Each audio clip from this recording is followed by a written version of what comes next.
তো আল্লাহ নবী সাল্লাল্লাহু আলাইহি ওয়াসাল্লাম বলেন, কিছু নাফরমানের দিল এমন যে দিলটা উল্টানো আলকাত্রা মিশ্রিত কলসির মতো, লা ইয়ারিফু মারুফান ওয়ালা ইউনকিরু মুনকারা, এই শব্দটা বলছে নবীজি।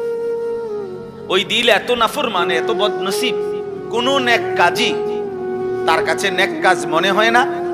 কোন গুনাই গুনাহ মনে হয় না, কি বলে কি কয় তার কোনো হিসাব নেই, কোনটা আদেশ কোনটা নিষেধ, এই যে একটা পার্থক্য আলাদা বুঝা, যে এটা আমার জন্য আল্লাহর হুকুম, এটা আমার জন্য আল্লাহ তাআলার নিষেধ, এই বুঝটুকু আর বুঝে না। সে চলতেছে, খাইতেছে, ঘুমাইতেছে, পেশাব পায়খানা করতেছে, লজ্জাস্থানের চাহিদা পূরণ হইতেছে, এবার এটা হালাল ভাবে না হারাম ভাবে, বৈধ না অবৈধ, এই পার্থক্যের কোনো দরকার, যেমনি আসুক টাকা হইলেই হইছে, কষ্ট করছি, পরিশ্রম করা টাকা, ঠিক আছে এটাও নিল, সুদের টাকা এটাও নিল,